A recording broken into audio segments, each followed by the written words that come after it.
સુરતના જાણીતા પર્યાવરણવિદ અને ઉદ્યોગપતિ વિરલ સુધીરભાઈ દેસાઈને નવી દિલ્હીમાં વિજ્ઞાન ભવનમાં આયોજિત ભવ્ય સમારોહમાં પ્રતિષ્ઠિત રાષ્ટ્રીય ઉર્જા સંરક્ષણ પુરસ્કારથી સન્માનિત કરવામાં આવ્યા છે।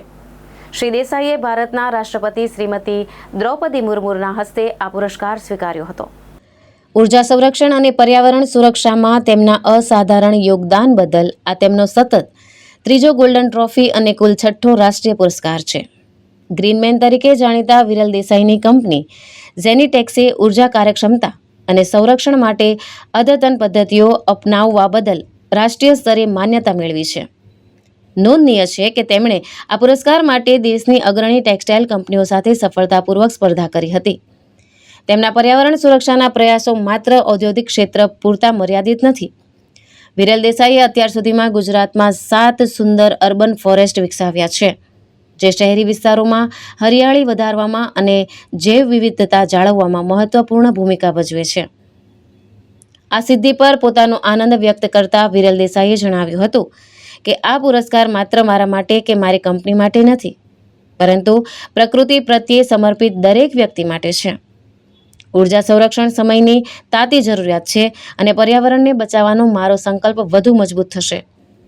આ સન્માન મને સ્વચ્છ અને હરિયાળા ભવિષ્ય તરફ કામ કરવા માટે વધુ પ્રેરિત કરે છે। તેમને વર્ષ 2019, 2022 અને આ વખતે 2025 એમ સતત ત્રીજી ગોલ્ડન ટ્રોફી એનાયત થઈ છે, તો સતત બીજી વખત રાષ્ટ્રપતિ દ્રૌપદી મુર્મુના હસ્તે આ એવોર્ડ એનાયત કરાયો છે। તેમની આ સિદ્ધિથી સુરત તેમજ સમગ્ર ગુજરાતને ગૌરવ પ્રાપ્ત થયું છે। જી સર, આપણું વિરલ દેસાઈ। સર, તમને એવોર્ડ મળ્યો છે, કઈ પ્રકારનો એવોર્ડ છે? હા, 14 ડિસેમ્બરે અમને નેશનલ એનર્જી કન્ઝર્વેશન જે નેશનલ એનર્જી કન્ઝર્વેશન દિવસ છે એ વખતે વિજ્ઞાન ભવનમાં ખાસ કરીને national energy conservation first prize golden trophy in the textile sector મળ્યો છે। અમારા માટે સૌભાગ્યની વાત એ છે કે આ ત્રીજી વાર લગાતાર ગોલ્ડન ટ્રોફી મળી છે। 2019, 2022 અને 2025 એમ કરીને ત્રીજી વાર છે, એટલે અમારા માટે બહુ જ મોટી વાત છે, હિસ્ટોરિક છે। આ જે એવોર્ડ મળ્યો છે, કઈ રીતની ખુશી અને કઈ રીતના તમે કામગીરી કરી છે એને ધ્યાનમાં રાખીને તમે ખાસ કરીને બહુ જ વધારે ખુશી છે, કારણ કે મોટા જે ઉદ્યોગ છે, ગ્લોબલ કોર્પોરેટ્સ છે કે મોટા જે એકદમ મોટા કોંગ્લોમરેટ્સ જે છે એ લોકોને આ અવોર્ડથી એનાયત કરવામાં આવે છે ખાસ કરીને, તો એ લોકો વચ્ચે જઈને અમે ઇન્સ્પાયર ફીલ કરીએ છીએ કે આ રીતનું અમને પણ અચીવમેન્ટ મળ્યું છે।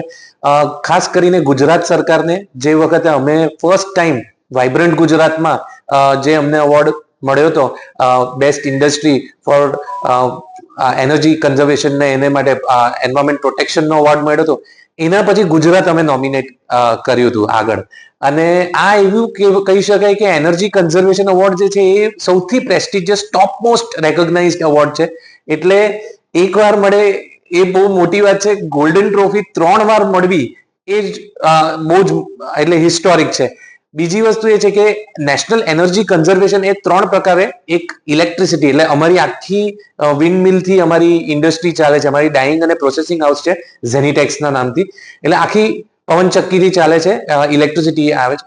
અને બીજું ખાસ કરીને ઇલેક્ટ્રિસિટી સેવિંગ, પછી સ્ટીમ એટલે બોઇલરમાં સ્ટીમ સેવિંગ એટલે કોલસો આપણે બચત કર્યો તે, અને પાણી, એમ કરીને 3 સેક્ટરમાં ડોક્યુમેન્ટેશન થાય, અને એ ડોક્યુમેન્ટેશનમાં 3 વર્ષ લગીને લગાતાર ડોક્યુમેન્ટેશન થાય અને પછી એને રિવ્યુ કરવામાં આવે છે જુદા જુદા કન્ટ્રીના હિસ્સામાંથી, કે જેમ કે ઈસ્ટ, નોર્થ, સાઉથ બધી જગ્યાએથી ઇન્ડસ્ટ્રીઝ પાર્ટિસિપેટ કરે છે એક સાથે। ત્યાં એમાંથી મિનિસ્ટ્રીમાંથી માણસો આવે, એ લોકો જોઈ છે અને પછી એ રિવ્યુ થાય છે અને મિનિસ્ટર એની ઉપર સાઇન કરે છે, એટલે પ્રોસેસ બહુ જ અઘરી અને બહુ જ એ છે, ટફ છે।